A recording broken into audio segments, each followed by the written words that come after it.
I'm going to call the meeting to order, and now we are going to be, we have the Girl Scout troop. It's the Mackinac Island Governor's Honor Guard, Port Huron Girl Scout Troop 50001, and they are going to present the colors and lead us with the pledge tonight, not to be outdone by the Boy Scouts, which were here a couple of weeks ago. So we will go right ahead with that. If everybody stand while they present the colors.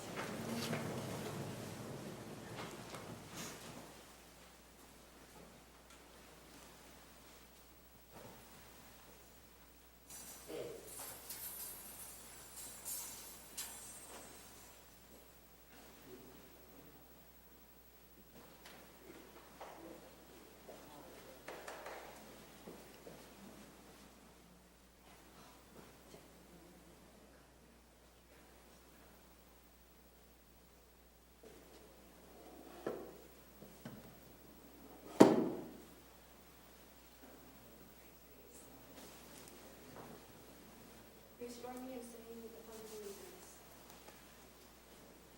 Allegiance.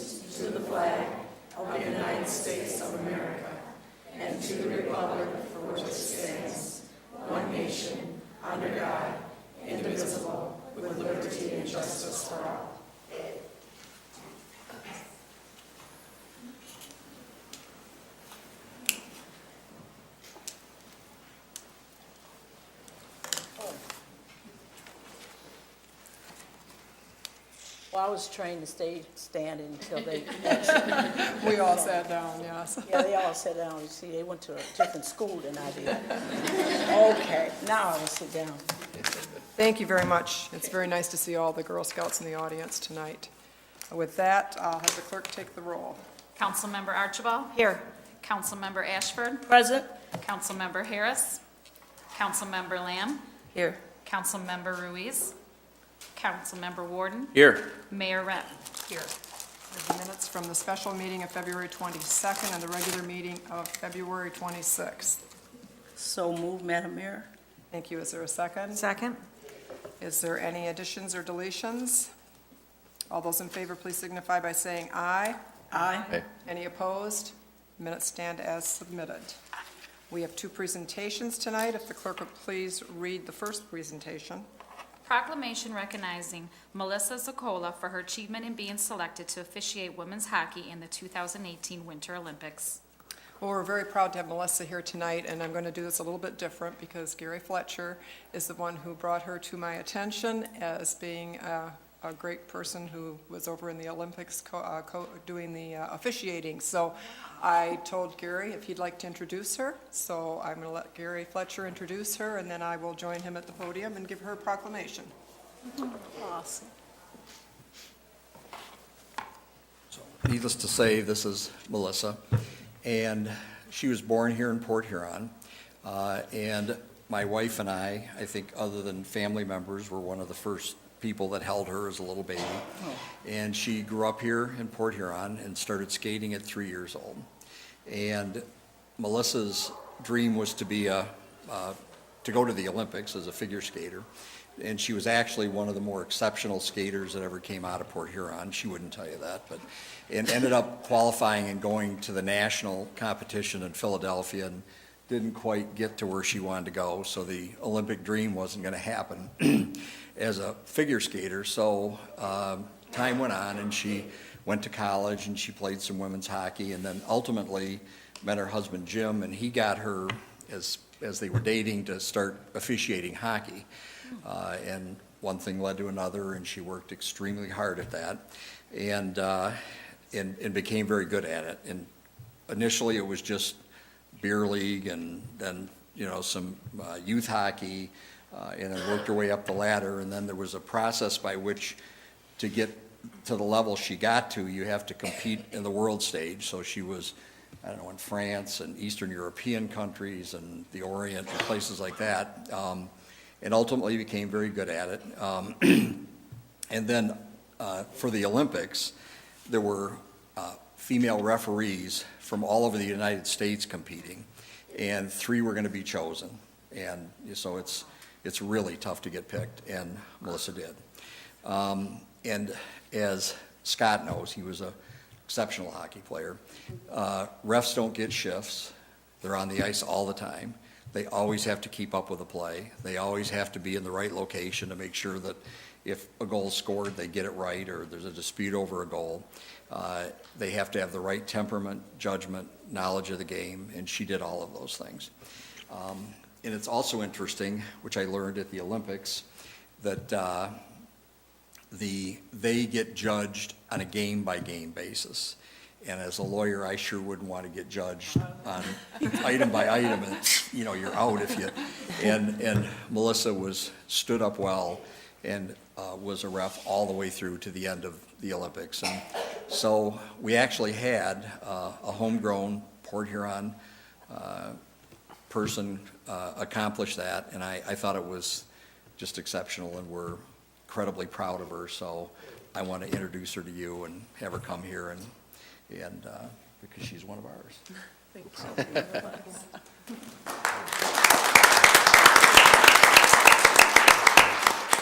Thanks, Gary. I have the certificate of recognition for you. Whereas Melissa Sokola, formerly of Port Huron, has always dreamed of making it to the Winter Olympics, and in 2018, Melissa's dream came true as she was selected to officiate women's hockey at the Pyeongchang Winter Olympics. And whereas Melissa grew up on skates and began figure skating before the age of 2 and continued competing until she went off to college, where she played hockey for 4 years at Oakland University. And whereas Melissa's love for the ice continued after college when she started officiating hockey at the lowest level, working her way up to the top, and becoming certified in 2010 to officiate hockey internationally. And whereas when officiating at the Winter Olympics, Melissa's goal was to stay calm and collective, calling the best game she possibly could.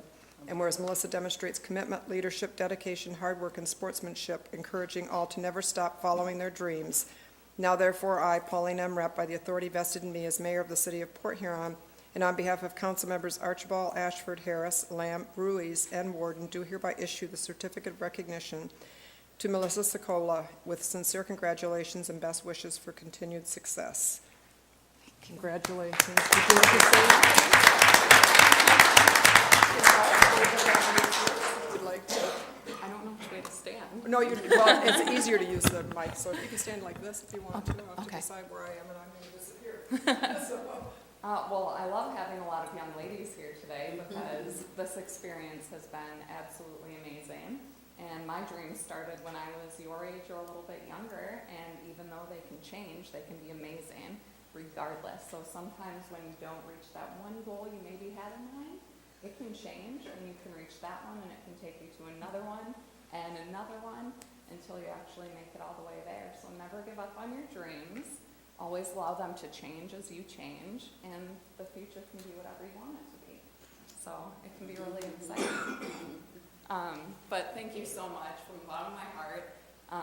Port Huron has always been absolutely amazing to me, and growing up skating with Megan, your daughter, we've had so many opportunities, and if it wasn't for all the people supporting us, they wouldn't come true. So support your little ones, go for your dreams, and the world can be your oyster. So enjoy. Thank you. thank you so much.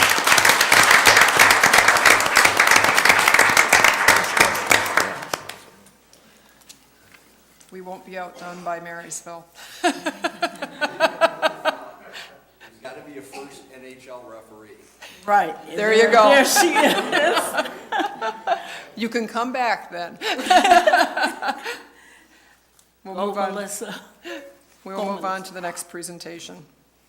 Proclamation recognizing March 11th through the 17th, 2018 as Girl Scout Week and celebrating the 106th anniversary of Girl Scouts.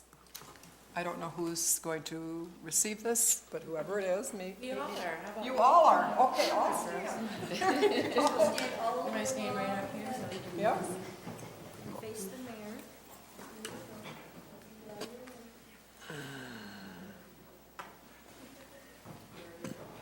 You can go on this side too.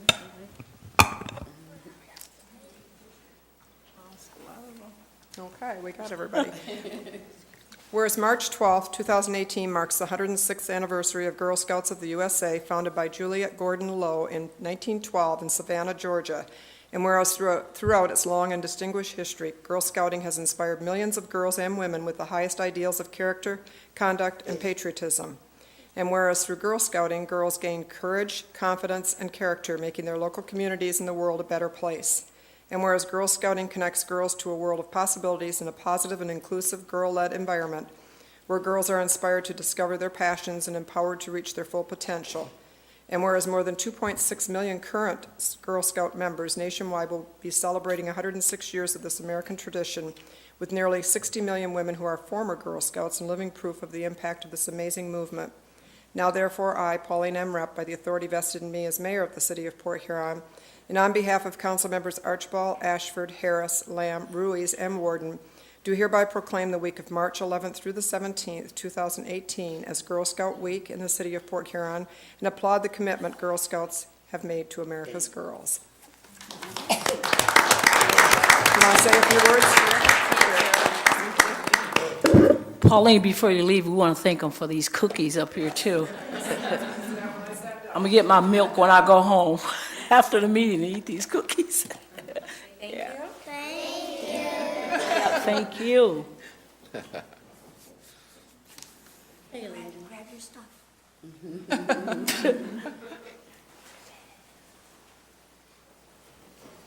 Yeah, they probably have homework and bed to attend to, right? Daylight savings Yeah. time. Probably trying to. Thank you so much. Oh, you're welcome. Thank you. Thanks, Gary. Thanks, Melissa.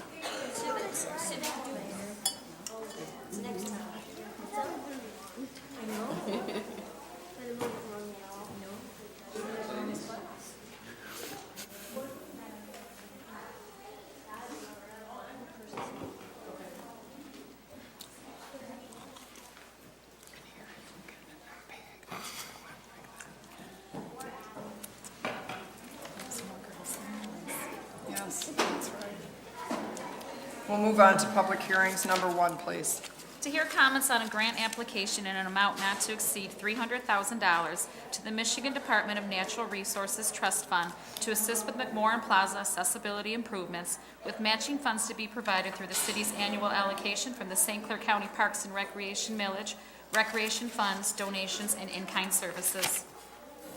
Is there anyone in the audience who wishes to address the council on public hearing number 1? Seeing no one, I will declare public hearing number 1 closed, and we will move on to number 2.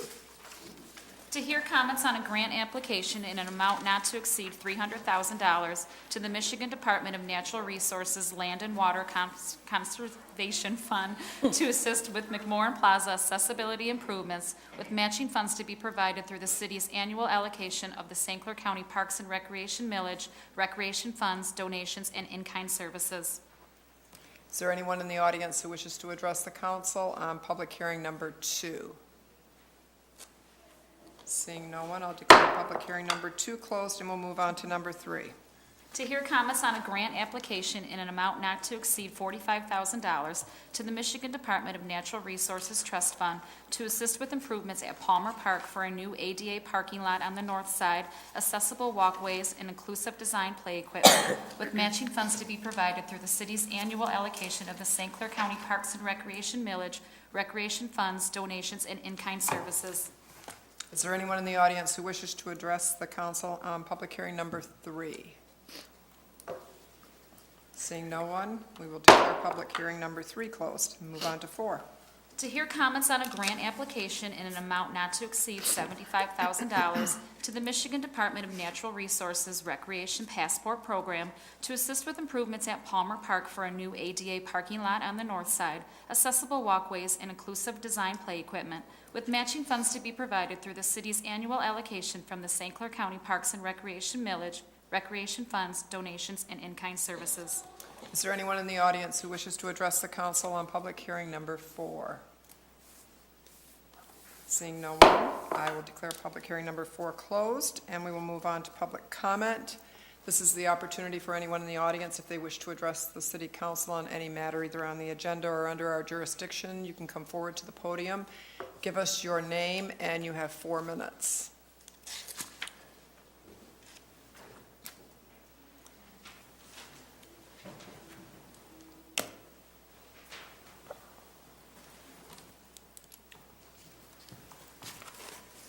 Hi, I'm Christine Liss. I live at 1703 16th Street. I would like to just make a quick comment.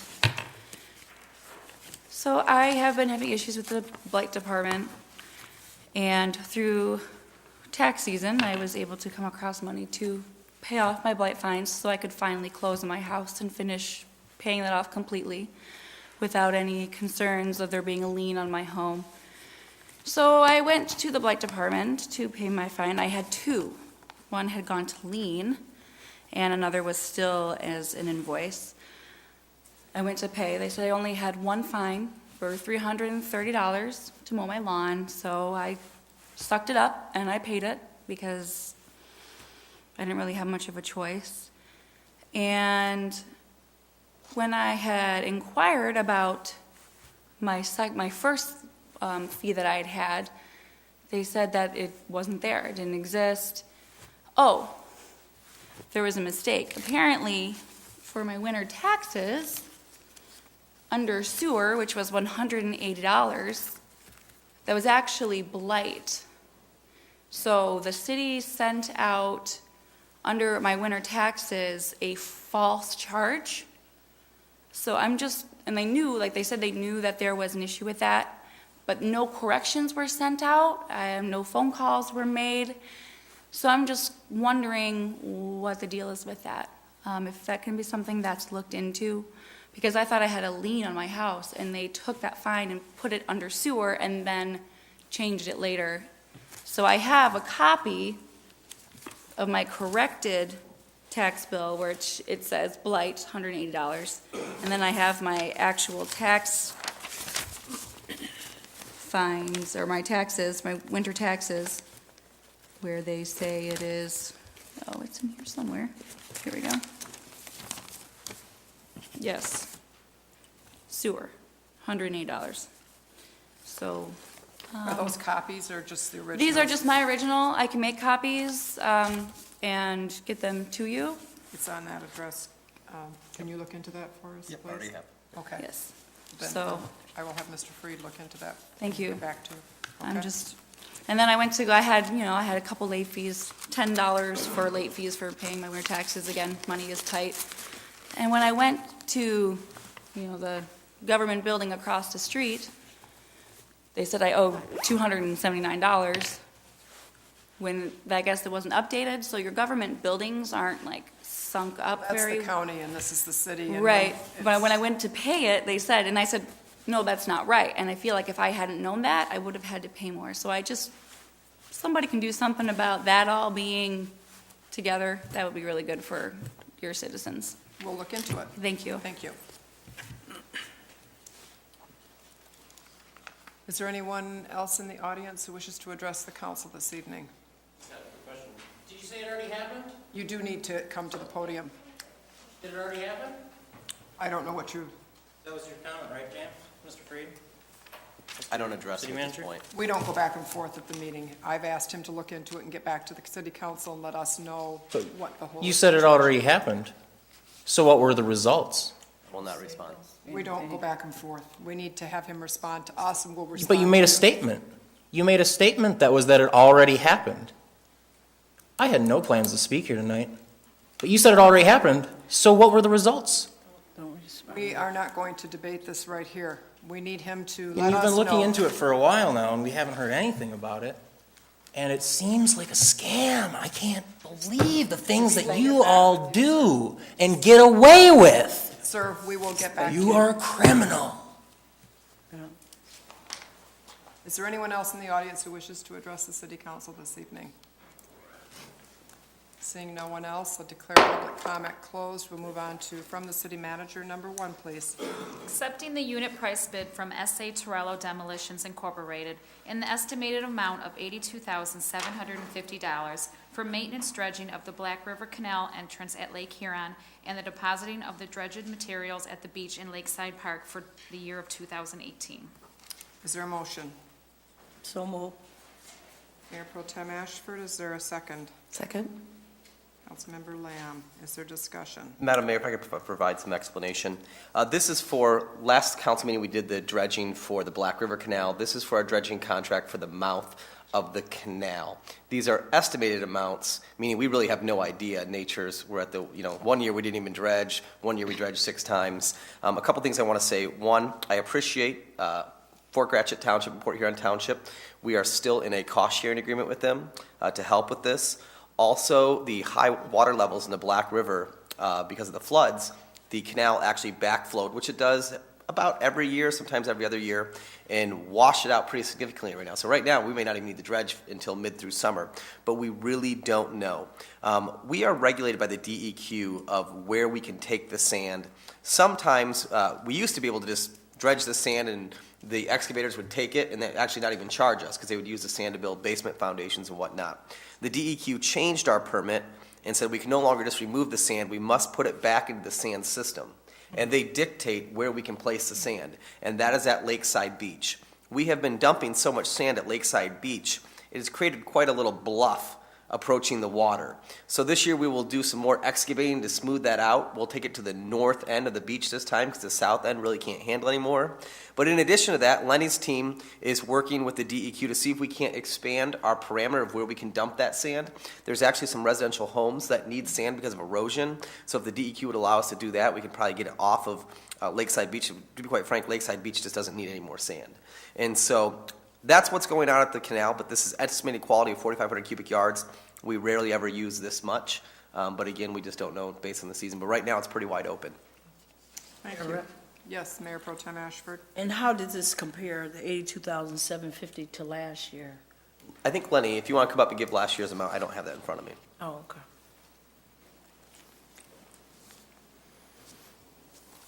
okay. Madam Mayor, Mayor Pro Tem, the amount, this is approximately double the estimated cost from last year. Because of the fact that we are putting this in on the north end, we have to actually build a small road to allow the vehicles to get in without tearing up the beach, and that has added additional cost per unit. However, as Mr. Frieda said, it's only an estimated cost at this point because we don't even know if we're going to need to dredge. We'll learn as we see more storms through the rest of the month. And this would make it easier, and that's what prompted me to ask, because I thought, my God, this is a little bit extra in there, and I appreciate you providing that answer. Right. Okay, thank you. Thank you, Mayor Rep. Any other questions or discussion? Mayor Rep, Yes, Councilmember Warden. just to clarify, I guess the budgeted item, or the bid for last year was, you said about half the price? Just under Just 40,000 under. estimated. Okay, and then I have a question, is with the Fort Gratiot, and did you say Port Huron Township? Yes. You said the cost sharing arrangement's still in place? They cost share up to, I believe, $7,500 a piece, and then we Okay. cover the remainder. Okay. And the reason was for that, because they all have properties along the Okay, river. so this is for the canal, and then we have a little extra cost because we have to get the trucks in there and. Correct, but we're hopeful if we can change the parameters of where we dump sand, we won't need to build that additional road and not incur that cost. Okay. I also want to say, it's nice at least, there's 4 different bidders here. I like to see the more bidders, again, it's benefits the taxpayers of Port Huron, so I appreciate you at least getting four of them. And this one is local here in Port Huron, so that's good news. Thank you. Thank you. Any other discussion? We'll take the vote. Councilmember Archibald? Yes. Councilmember Ashford? Yes. Councilmember Lamb? Yes. Councilmember Warden? Yes. Mayor Rep. Yes. Item 2 under from the city manager. Accepting the unit price bid from Mackenzie Concrete Incorporated in an estimated amount of $104,412.50 for the 2018 annual sidewalk contract. Is there a motion? So moved. Councilmember Archibald, is there a second? Support. Councilmember Lamb. Is Ma- there discussion? Madam Mayor, just a brief explanation. For the last couple years, and I spoke with Councilman Harris today, who is out this evening, but he wanted me to bring this up. Typically, we have 2 bidders for our city concrete work, and they often go back and forth just about every year. This year, we only received 1 bid. The other firm did pick up the bid packet relatively late, but they did not submit a bid. So that is the reason why we have a single bidder. I will tell you, it is getting more and more difficult to get bidders for concrete work because of the supply and demand. in the market right now. But this bid is relatively competitive. I believe they were at 96 or 97,000 last year. 98,000 last year, so this is a relatively competitive bid to last year. But that is the reason why we have a single bidder this year. Any questions, discussion? Just quick clarification, who was the contractor last year that was under, was it Conan or? This particular contract goes back and forth between the company McKenzie and Conan, and last year it was Conan. Yeah, okay. And the year before that it was McKenzie. Yep. And the year before that it was Conan, so. Okay, Back and forth. thank you. Mayor, Yes, Mayor Pro Tem yeah, Ashford. can you, Lenny, actually explain the overall gist of our annual sidewalk program? You know, how is the selection made? You know, how does that play out? Well, we have a list of approved engineering consultants, and this is a contractor, they're not on that list, and we put this out to all contractors, but what they have learned over the years, that there are very few companies, and it comes down to McKenzie and Conan, who are very highly competitive, and very few other contractors want to bid on this because they know they can't really compete. So it comes back to those two. The program itself consists of several elements. We both pay for our contractor to repair broken or damaged or unsafe sidewalks in front of people's homes and charge that back to the homeowner in the case where it's the homeowner's responsibility and he's not able to do that. We also have our own infrastructure, sidewalks, as part of our construction program. We do a little bit every year to add and maintain our own sidewalk for the city. So our contractor does that work. Okay, and how's that identified to which selection you make to fix what portion of sidewalks? I mean, how does that work? How do you know what sidewalks, how are they identified? Well, for the homeowner sidewalks, they're identified by reports of broken sidewalks, and I actually have discussed, we have our department, the code enforcement folks, the police department, and my own inspector are able to submit reports that say the sidewalk in front of such and such Okay, is not in good repair, and we have established standards for the sidewalk repair in which the inspector will go out and look at it and decide, yes, you know, there are 4 flags here that need to be repaired. We'll give a notice to the homeowner to let them repair it, and they've got 30 days to respond, and if they don't, then we will repair it with our own forces and send them the bill. okay, so is this a two-way street? Could this be initiated on behalf of the homeowners if they go out and see something? Is there a number that they call in to get on the list, or what, how does that work? Well, they can hire the contractor himself to do the work, but they won't be getting these prices. These prices are very competitive. And I know that because I had bad sidewalk in front of my house, and I had to hire the contractor, and it cost me more than it would have cost me if I let the city do it. But I'm not going to have the city do it. Okay. The reason for my line of questioning is that, you know, sometimes we have programs, we have things, you know, such as the sidewalks, and a lot of people per se are always talking about their sidewalks. Do they have to fix it, or is it our responsibility as a city? So that's what I was trying to get, you to have a conversation. There are sidewalks throughout the city that are the city's responsibility. If they are in front of city property, then they become ours to maintain. If they are in front of private property, then it becomes the private homeowner's responsibility. Okay. So this program is just primarily ours to do the sidewalks? Yes, ma'am. Okay. Thank you so much. Thank you, Mayor. Madam Mayor, Lenny brings up a really good point, and Council Member Ashford hit on it. Our concrete bid is so cheap that whenever we write a citation, most people say, well, just fix it, because we can send in under a blight ticket and fix it and then put it on their taxes, cheaper than they could ever get a concrete contractor out there themselves. So actually, sometimes writing them a ticket and us billing it back to them, they actually want that, because they can't get it done. I'm sure Lenny would have wanted a blight ticket so he could have got his sidewalk replaced at a cheaper cost. But so we do see that a lot of homeowners, you know, when we do that special assessments, a lot of them have actually strategically wanted that to happen because they knew the city's contract was cheaper and they could do it. And so that's one of the things we do hear back on. Thanks, Jay. Any other questions, discussion? Mayor Rep, Councilmember Ward? just one follow-up, is there a certain, now that these discussions and it's probably some ideas out there, is there a certain quantity limit to this that if everybody starts calling it in and, requesting to have their stuff, whether it be blighted or not, at what point does Mackenzie say, hey, we've reached our limit and we have to go back to them? Is this throughout the whole summer, or is there a certain limit that they'll do?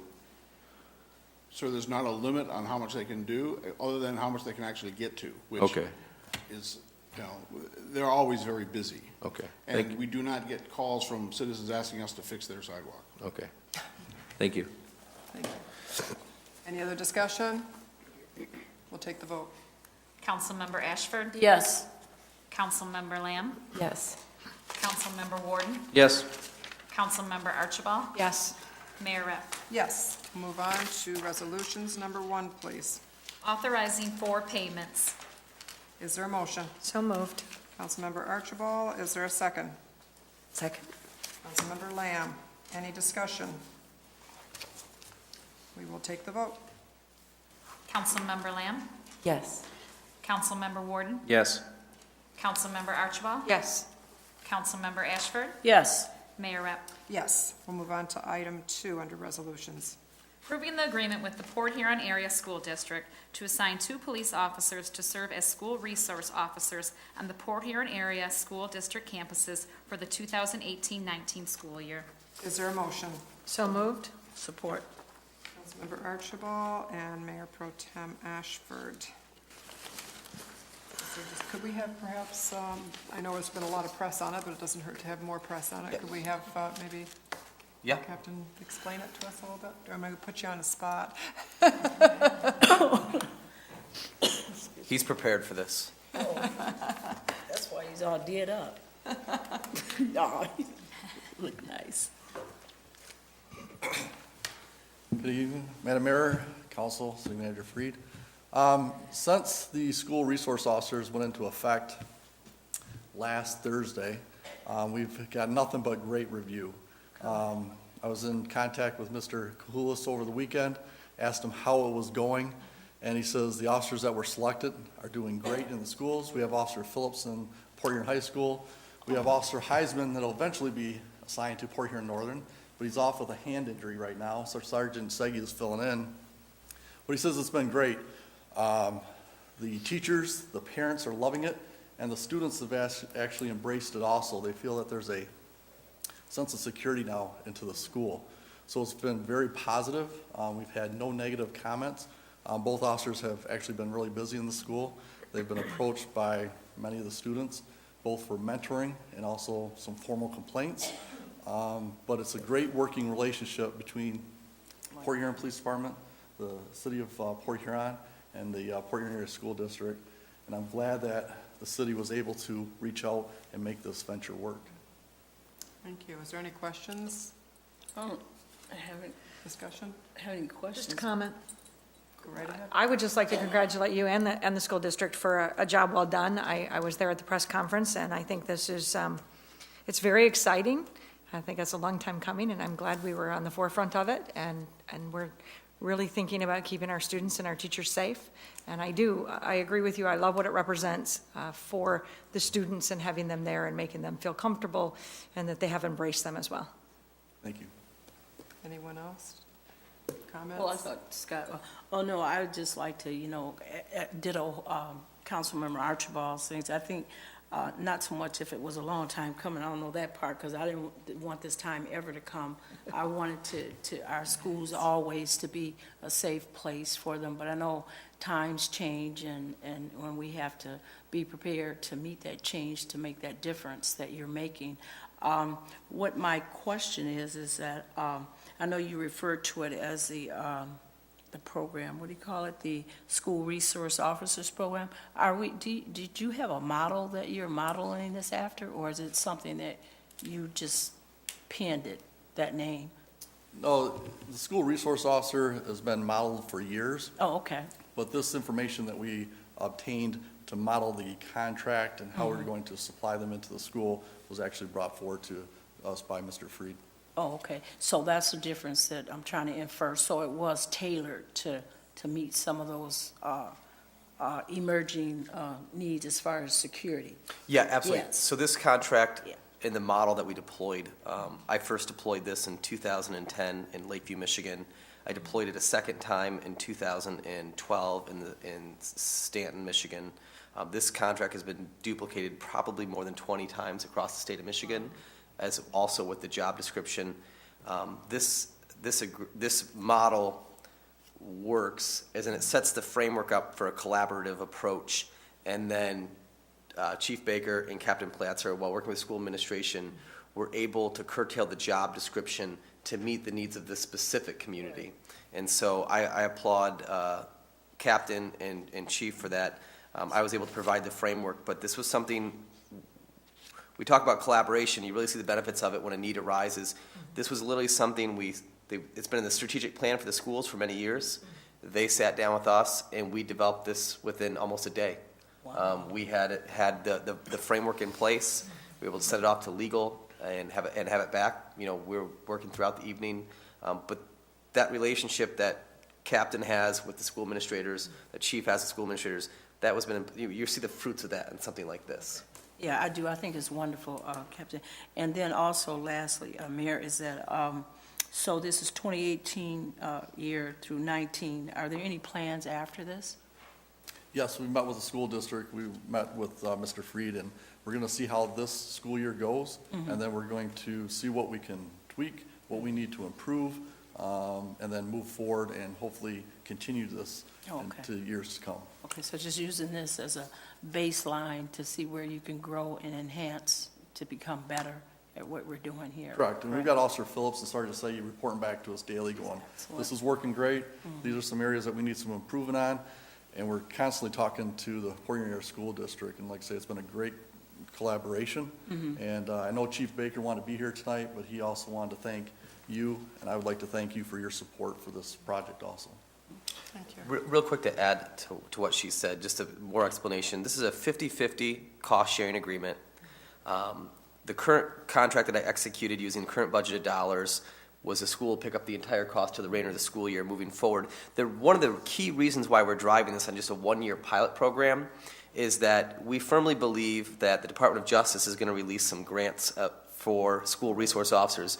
Today, the White House and Department of Justice announced about $50 million in school safety initiatives that they're going to release this week. If it's been like anything in the past, we think there'll be some what's called a COPS grant for additional school resource officers. We want to make sure that we want to show when we apply for a grant to the Department of Justice that, one, we have a model that works, it's up and operational, but if you don't provide us grant funding, it could go away. And so this pilot program in its short window is intentional based on anticipation of grants becoming available, so we're not supplanting or using dollars to essentially fund officers. When you apply for a COPS grant, you either have to have, one, the program has an end date, without grant funding it will not be renewed, or two, the positions could be dissolved. And so we have to demonstrate that in a pilot program for grant funding. So this entire contract is geared towards getting grants to make it long-termly sustainable. Okay. And Mayor Rep, to you and Manager James Freed, I would very much like to suggest or recommend that we have the superintendent of schools come, because I know there are other initiatives that are happening other than this, just to make this a full 360. You know, we're not just doing this out here on a limb. What are we collectively doing to keep our buildings safe and our kids safe? So sometime in the near future, when you get back, maybe he should be prepared to address us. Well, he did do an address just about a month ago, school district, and Yeah, I addressing remember those that. things. So too, he probably could do a shortened version here at the council meeting that relates particularly to us and to safety, so. Well, we're a have him do different that. audience, and Yep. we represent the people, and that's Yep. the point I'm trying to make. I'm trying to get him, that's a selective rule. No, I'm sure that would be no problem for him to do. Okay, thank you. So. Thank you so much. Anyone else? Mayor Rep? Yes, Councilmember. I just have, just a few, again, comments. Again, having the Port Huron Area School District and the administration and Jamie Kane, again, with the good relationship we have with not only the police department and City Manager Freed, to be able to come together with a solution so quickly, and, having them step up and also be able to help fund it so it's not all on us, I think it really shows a great partnership and the care for not only what happens in our schools and our city. And again, I'm 100% behind this, and I'm glad that you guys had the resources in place and to be able to ramp this up and to have somebody in there in the schools, not just as a security guard and some of these other things that are mentioned out in the public, and it really is that liaison or that resource officer is in there and starts becoming, and the students know who they are, and it's a great, like you said, it's even like a counselor slash buffer, which is a really cool thing. So thank you. Thank you. Anyone else on council? Madam Mayor, just lastly, housekeeping. We will be, as we're in budget development for this current budget year, the budget year we're bringing for July 1st, we'll factor this cost into it. It's $103,000 of initial cost, but the benefits to us is the school receives these 2 officers for designated coverage for the 9 months that they're in school, but for summer breaks, we have these 2 officers for the city's disposal. And so for our 50%, we're getting 2 officers in the summertime, which is also our peak time for shift shortages and overtime for Parks and Recreation, the beach patrol, all that. So we believe that although it's $103,000 of initial cost, the reduction in overtime, we estimate between $10,000 and $15,000, so the actual exposure is closer to $85,000 and $90,000. We'll have to see what it actually looks like. We also will have these 2 officers available for winter breaks to help offset vacations for some of the officers. So there's a lot of benefits for having 2 extra bodies on staff. So just the housekeeping side of it. Thank you. And I think it's a great agreement. There's nothing more important than keeping our students safe. So thank you. Thank you, thank you, Captain Placer, and thank Chief Baker. Can I get no more conversation? We'll take the vote. Councilmember Warden, Yes. Councilmember Archibald, Yes. Councilmember Ashford, Yes. Councilmember Lamb, Yes. Mayor Rep. Yes, we'll move on to item 3 under resolutions. Approving the multi-year agreement with Tetra Tech Incorporated for professional surveying and inspection service work. Is there a motion? So moved. Councilmember Archibald, is there a second? Support. Mayor Pro Tem Ashford. Discussion. Mayor Rep, I Yes. know, since my fellow council member is ill, this is one of Ken's things. You know, I know they've been on our books forever, like Tetra Tech. Can you provide some reasoning? Have we ever looked at anyone else that provides this work? And I know the significance of they know the lay of the land and all that kind of history, but have you ever thought about looking at someone different than Tetra Tech? Madam Mayor Pro Tem, Madam Mayor, Council, yes, very much so. We've looked at hiring any number of other firms. In fact, this original proposal, we solicited 6 firms, we got 3 back. And, just so you know, the 3 that we got returned to us were BMJ, Rowe, and Tetra Tech. And we had a solicitation source evaluation committee that reviewed all of these submittals, and we do it in 2 phases. First is the technical review. Who's qualified, who has the best qualifications, who has the people with the qualifications, who has the experience with these kind of projects, et cetera, et cetera. And this kind of work, it turns out that they're all very well qualified. And they just had different gradations, and it came up to really BMJ and Tetra Tech were very close. And I reviewed the evaluations. I was not a member of the evaluation committee because I reviewed the evaluations because I'd like to see work spread around. BMJ currently has a contract to do the design for the Black River dredge work. They do other work for us. But in any case, it turned out that the committee decided that Tetra Tech's inspection personnel they had more and they were more readily available, and that was the reason why this particular contract got moved to their. It was very close between them and BMJ. So believe me when I tell you that I'm very interested in ensuring that we spread the work. We'd like to maintain a large stable of qualified engineering firms who can do work for the city. And the reason we do contracts like this is because it's more cost-effective for the city to hire a firm to do this kind of work than for us to have to hire 2, maybe 3 additional inspectors and surveyors to do this kind of work. I understand. So it's better for us to do this. Okay. Thank you. But it's always good to know that, the contractors, it's not a slam dunk, you Absolutely. have a home here, and that we're in the business of, like you say, spreading the love or spreading our, yeah. So thank you. Any other questions, discussion?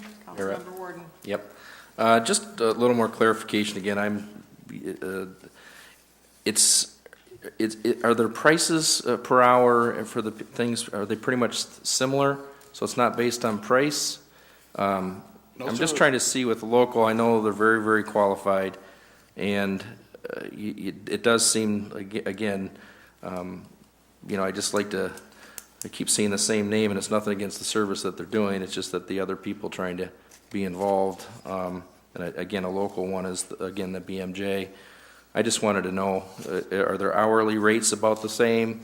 Are they do they compete and come in with lower hourly rates, but in other areas, the evaluation isn't there? I guess it just is one of those things. This is another 3-year contract for them to do, and it's, I'm going to be a big proponent to know again, not just the availability, but the price. The answer to your question is no, we do not consider the price when we do a technical evaluation. The way you do engineering firms is you evaluate their technical capabilities. Can they provide the service? And are they the most qualified? Are they the most qualified people? Do they have the experience? Things of that nature. Okay. Now, when it comes to looking at price, what we have found is that their prices are relatively the same. Tetra Tech's are sometimes a little bit higher, but we find that they take fewer hours to do the work, and therefore they turn out to be cheaper in the long run. We found that to be the case in most of the projects in which we are actually asking for a proposal that we evaluate the cost. But in this particular case, the price did not make a difference. They're all essentially equivalent. It was purely a technical evaluation. Okay.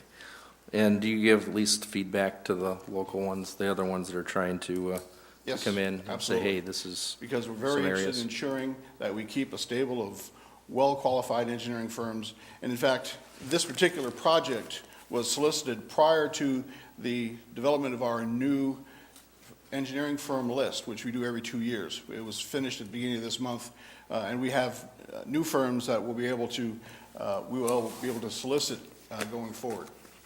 Thank you. Any other discussion or questions? We'll take the vote. Councilmember Archibald? Yes. Councilmember Ashford? Yes. Councilmember Lamb? Yes. Councilmember Warden? Yes. Mayor Rett? Yes. Item 4, please. Approving the sale of the vacant lot at 901 Wall Street for $500. Is there a motion? So moved. Councilmember Archibald, is there a second? Second. Councilmember Lamb. Any discussion, questions? Yeah, what's the, Mayor, what's the plans for this vacant property? Is it there, or was that revealed upon the purchase?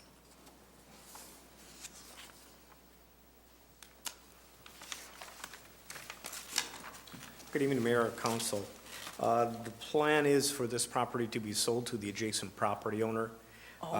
They currently have a very small lot as well, and by combining them together, they'll end up with a Expands larger it. piece that will actually improve the overall site. Oh, okay. Thank you. Thank you. Any other questions for Mr. Haynes? Mayor Rep. Councilmember Warden. Is this, I see that the adjacent neighbor there, it's a 50 by 70, and this one is a 50 by almost 90. Is this one buildable or non-buildable on its own? Non-buildable. Okay, and then I think I asked, inquired at least a little bit, and I still wonder where we come up with this $500, these low prices that we're selling off these lots of land. I still think it's just incredibly low. And I just was wondering, I think I asked, are we putting these things out there for, how long are we putting out there that these are for sale, and if anybody's interested, or is it just the surrounding, how often are you just talking to the surrounding neighbors or, just trying to see to get the top dollar for our city taxpayers that own it. And I know we have the maintenance and we have to deal with it, but I still, $500 for a lot of land right on the corner, to me, I just think we could probably do a little better. Yeah, unfortunately, for unbuildable site, the contributing value is to the adjacent property owners.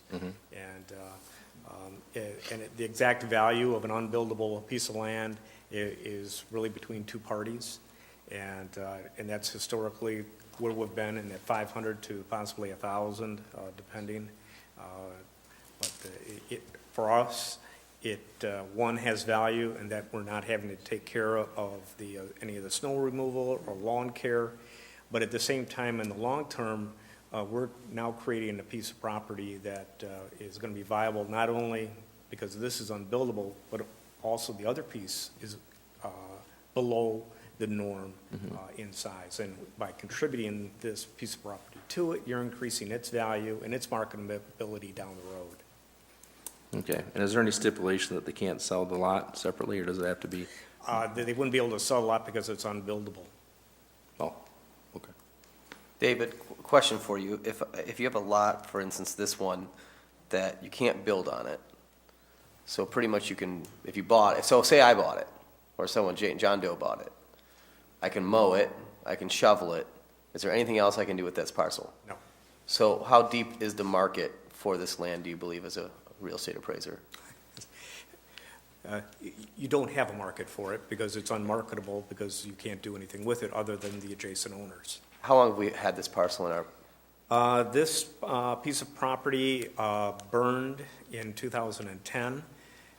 It then was demolished. It went to county tax sale in 2013 when the city acquired it at that point. So we've held on to it for 5 years. So 5 years, and I think we have 6 to 7 growing months, so that'd be 12 cuts a season at $100 a cut, correct? So we're about $1,200 a year in just grass maintenance on this property. So we've now spent $5,000 in maintenance. If we don't sell this property, will we continue to incur those maintenance costs? We will have to take care of the property. Okay. Yes, Mayor Pro Tem Ashford. I think the long and short of it, as council members are representing the city, I think we need to be in a positioning way like this to offer opportunities to our public. And I think if you go any beyond $500, we will be stuck with that property. And I think if you turn that around, we will recoup that, as you were trying to demonstrate through details, you recoup that 500 over and over again. But yet, the human aspect of it is that you did, in fact, give the residents, whoever, that opportunity to purchase this property to make a difference and to make it better. So you enhanced upon a life, and you also helped the city. So it's a win-win both ways. Thank you. I entirely agree with you, Mayor Pro Tem Ashford. It is a win-win. We will take the vote. Councilmember Ashford? Yes. Councilmember Lamb? Yes. Councilmember Warden? No. Councilmember Archibald? Yes. Mayor Rep? Yes. Resolution number 5. Adopting the City Council's list of goals and priorities for the 2018-19 fiscal year. Is there a motion? So moved. Councilmember Archibald, is there a second? Second? Councilmember Lamb, is there discussion? Mayor Rep, I wasn't able to be at the meeting. Correct. I mean, huh? Yeah, correct. Oh, yeah. Oh, Yeah. I thought she said, correct. Yeah, that cold, it got me too. But I like what I see in terms of the goals that you did, and I did submit some, and I see where mine was considered Yes. too collectively as a body up here. And I'd just like to point out I won't like to point out because I'm not too for sure if James is going to pipe in, but I love to see that training aspect and that unfunded liability, and to not forget our neighborhoods, all the key elements which is going to make us stable and make us a city that's going to make the difference. And somehow they all connect with one another. We can't do one without strengthening the other. And so that's what you guys, I just like to thank you for a job well done and collectively putting this together on our behalf. We had a good conversation that night.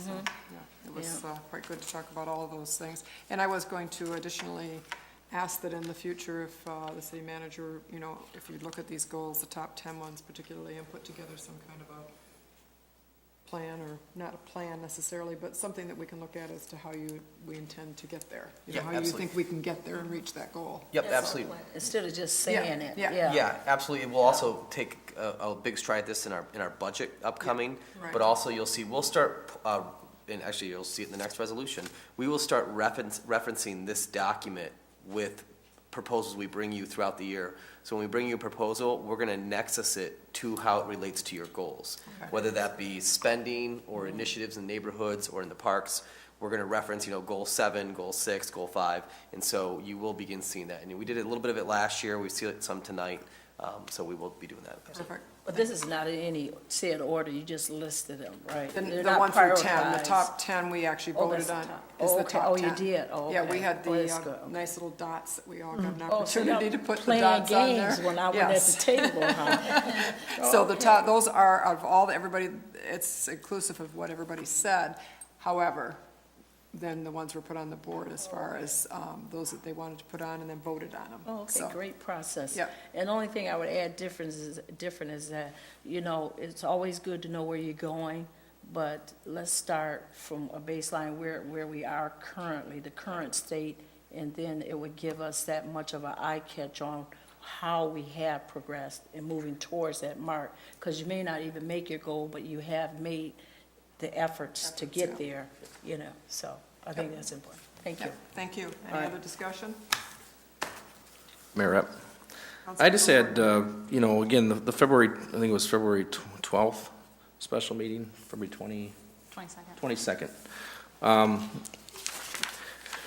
It was pretty cool to have, the 5 council members were there, and I know Councilmember Ashford was out sick that day, and the mayor, and we got to go around the table and, you know, as a elected official and be able to bring to the table some suggestions. We all, you know, got to give some input of some suggested goals, and having the clerk and her staff write it up on the paper board and wrote each one down as we went around.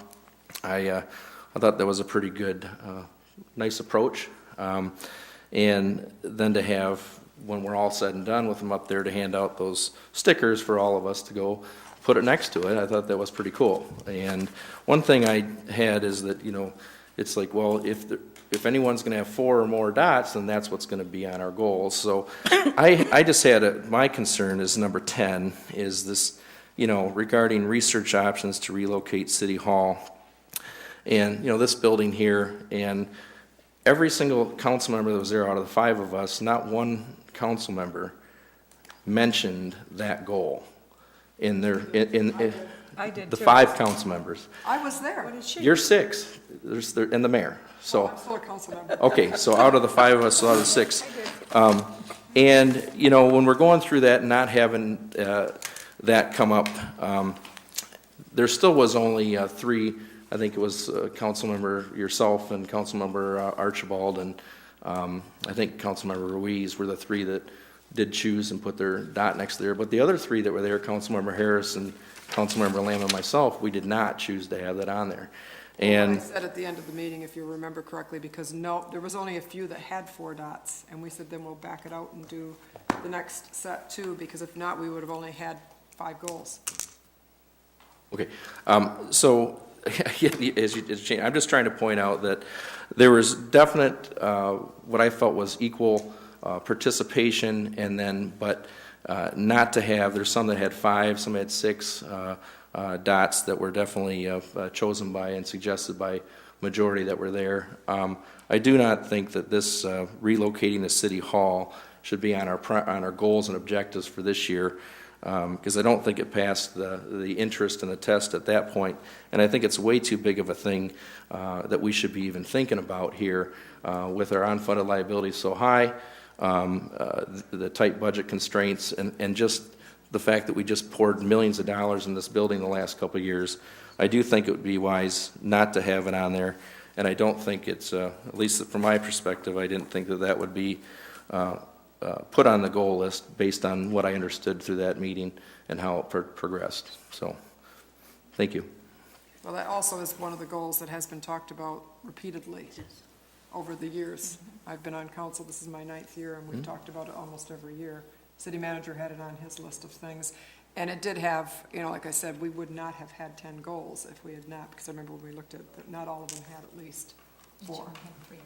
Yeah, not all of them did. So that would be like the next tier to make it to a 10 goals. So I don't see a problem with it, but we can only do what we can do anyways. Madam Mayor, for some clarity, because I take your goals, and this is like my working orders. So, Councilman Ward, if I could have some clarity, if I have a developer that comes and offers a large cash offer for this building to develop this at a taxable base, and I can move City Hall to a smaller, more cost-effective facility, that's something you don't want me to explore? Do you have one already? We have 2 we've been working with for the last 3 years. And what price do you have? Because We're looking between, we believe we can get this building between 4.5 and $5 million in sale. We can move to a $2 million facility, and taxable on this with the rehab program, about $10 million to a $14 million tax value would generate close to $600,000 a year in taxes. So that's one of the reasons why we had looked at smaller facilities, more cost-effective facilities for the previous couple of years. Yeah, I actually think that the taxpayer dollars that we just spent was, probably a couple $1 million of redoing the HVAC and redoing the elevators. And how it was brought to us before, even before I was on council, and I showed at the meetings, was that it's past its useful life. It's been there for 20 years, and this is going to last another 20 years. So when we're paying $600,000, $700,000, these millions of dollars over the last couple of years into this building, it's for the city taxpayers' money, for the city taxpayers to use. And that's kind of the view that I have. And I do think that 4.5 or 5 million with the recent development that's going on at the Blue Water condos and that, I think that's a little low. And I think we should be looking, if you are, you should definitely be looking up probably in the $8 to $10 million range, considering the facility where it's at and all the upgrades. To be clear, what $600,000 and $700,000 purchase are you referencing? Just like the HVAC updates and. That's around $130,000 in the last 2 years for those Well, investments. I'll look it up. I don't have it in front of me. The elevator was just south of, I believe, $300,000. I think we're total less than $500,000 in capital in the last. 3 years? Yeah, here. I'll double check. Well, the whole point is, I Yeah. think you certainly can't let the building fall apart while you're waiting. Well, I mean, we have all new chairs and a new carpet and there's all the stuff that's getting done. Chairs are not new, No, I mean, the backing, Yeah. yeah. You're right, We but spent you can't- taxpayer money on that, so, I but you just think can't let it's, the building fall apart. huh? You can't let the building fall apart. It's definitely not. Oh, you gotta Right. maintain. You We gotta just, maintain it if or we you'll just did never sell it. yeah, so, Anyways. I think it's too early, We can agree to way too disagree. early, yep. Mayor Rep, Yes, Councilmember since, Archibald. since that was one of my goals, I would like to clarify my thoughts behind that. And you're right, it has been on council 9 years as well, and it has been something that's been brought up time and time again. I'm not suggesting that we go out and spend money to actively pursue someone, but I think it needs to be something that is actively on our radar. We sit here in a city building that is costing us several $100,000 a year or every couple of years to maintain. It's prime real estate, and we're collecting zero taxes off of this property. So my thinking is if we can move to a building that is much more economical, that size-wise fits us much better than what this one does, and we can sell this property, and we can have a development come onto this property, be it repurposing this building or tearing it down and building a new one, and we can bring in a tax base. That's more money that's going to services for all of the residents. It's not city employees sitting here looking at this spectacular view every day. So that was my thinking. I'm not suggesting that we run out and spend several $100,000 trying to find somebody or do a study to have someone come in. But by all means, if somebody comes knocking on your door, I think it should be something that we're looking at. So, Well, this has been looked at, I can go back, because obviously I've been When I around was for a on while, council. at least 20 years, Yeah. so. And it's still here, It is where it still should, where it should be. Well, that was because it was not marketable during the recession, so. Well, that's my opinion. But My 2 anyways, cents. we will move on. Thank you. If there's no other comments, we'll take the vote. Councilmember Lamb? Yes. Councilmember Warden? No, Councilmember Archibald? yes. Councilmember Ashford? Yes. Mayor Rep. Yes. Item 6. Authorizing the City of Port Huron to become a green member of the St. Clair County Community Service Coordinating Body. Is there a motion? So move. Mayor Pro Tem Ashford, is there a second? Second. Councilmember Lamb, perhaps Mr. Freed would like to explain this? Madam Mayor, in reference to your most recently passed goal, I believe it is number 6, we have, working with stakeholders to address the prescription drug epidemic opioid problem within our community. The City of Port Huron, we are not health experts, we are not community mental health experts, we are not social services experts, well, some of us are, social services experts. We want to partner and be good collaborative partners with the experts who are out there. There is a group in our community called the St. Clair County Community Services Coordinating Body, which is a group of health, mental health, health and human services, social services, all working together to address some very significant social and issues in our community, such as poverty, homelessness, ensuring that kids get education in our community, ensuring that we address the food shortages and food deserts, but also prescription drug abuse and the opioid epidemic in our community. I believe I told you at the time we would find ways to partner. This is a partnership with them. We would be one of their green members at $5,000 because we're the largest municipality in the county. It goes by your size of your operating budget. This would help support their efforts to bring services for to the recovery community, to help combat opioid abuse. We have a lot of prescription drug. Too many opioids are being prescribed in our community. How do we work with our doctors and work with our healthcare facilities to rein in the amount of opioids being out? These experts are doing that. How do we address childhood food deserts and getting fresh produce to our kids? So this really is about supporting the work that they're already doing, which is incredible work in our community. One of the things I thought we should get out there is people said, well, when are we going to start as a community working on these issues? And I think the community needs to know that there are hardworking, dedicated men and women who are out there every day already doing these things, making sure that kids have a great start readiness, access to education, making sure that there's treatment facility. Right now, if you are addicted to opioids or you're any addiction and you need treatment, go to Region 10 offices for referral. There's programs right now to get you in treatment. We can get you to a detox facility because these people are already doing it. And so this is about partnering, being good collaborators, and supporting their efforts. And so I told you I would work to bring this to you, and that is the fruition of it.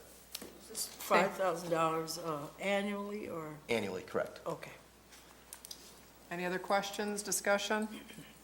Why is it dressed up in green clothes? What does green have to do with drugs? Excuse me, you cannot interrupt the council during the meeting. It just doesn't work for me. We need a direct democracy. We need people to talk about things for real. Is there any other question or discussion from city council? Mayor Rep? Yes, Councilmember Warden. Actually, I think this is just, a great thing that again, having a coordinated body, having some key individuals, instead of it being individually at some of these different, whether it's the St. Clair County Health Department or the Community Mental Health, and, to see Dr. Annette Mercantot and also, Deb Johnson as well. To have something organized, this is what we're going to need to have structure and avenues to facilitate once we do have these different the spectrums of care or concern in the community. And the community members together that I see on this list, I think we definitely are doing right to be a leader in the city of Port Huron to have the $5,000 commitment on an annual basis, but to be part of this, especially when it's one of so many factors right in our city here that we need to address and help some people. So I'm strongly supporting this. Thank you. Thank you. Mayor Rep? Yes, Mayor Pro Tem Ashford. I too, I'd like to thank James for hanging in there. I know you took a lot of heat in the beginning of this concern that we had for the community, but I think our Maricopa, whatever, our barriers was that we are a governing body and we weren't, practitioners of any kind of stuff, and we were really working outside of our lane. But I think now we have the prime opportunity to do what we can do what we're supposed to do in terms of collaboration with them. And so they could still use this as an avenue going through, but the kind of things that were being brought to council weren't per se anything that we could manage or we could turn around.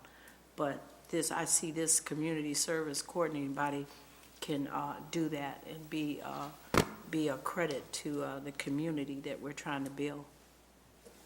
Thank you. Thank you. Mayor Rep? Yes, I would just Councilmember Lang. also like to say thank you very much. This was very exciting when I started reading this. It's huge. It'll go over very well. We need it. But thank you, thank you. Anyone else? We will take the vote. Councilmember Warden, Yes. Councilmember Archibald. Yes. Councilmember Ashford, Yes. Councilmember Lamb, Yes. Mayor Rep. Yes, that concludes our regular agenda. We have a couple announcements. Winter decorations in Lakeside Cemetery must be removed from the cemetery plots by March 31st. Removal of remaining items will begin April 1st, if you haven't removed them already. It's time for Spirit of Port Huron, and nominations are due March 30th, which is just a couple of weeks away. At this point, we don't have very many nominations, so I'm going to go over the different categories. We have civic, cultural, economic progress, good neighbor, youth service, brotherhood, heroism, and lifetime achievement. We encourage people to write letters in. They need to go to the city clerk's office, and we would like to have them by March 30th. We do need more than what we have in order to make a decision as far as who gets the awards. I would hate to see it not happen because we don't have enough recipients. So I would encourage people to send in nominations. Is there anything else to come before the council? I'd like to make an announcement. Sure. Port Huron Civic Theater is going to have their presentation on the Little Mermaid Junior this weekend, so if anybody would like to see the talent that we have, all the young kids out there, this would be a good opportunity for you. Friday, Saturday, and Sunday at McMorran. Very good. Thank you. Is there anything from anyone else? Mayor Rep? Councilmember Mayor Rep? Gordon? Yeah, sorry.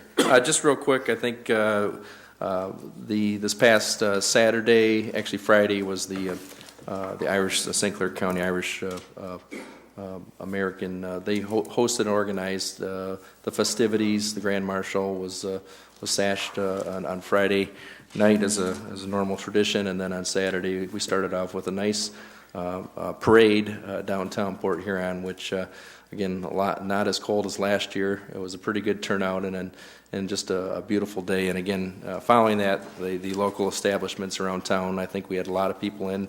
I think it was a very successful event.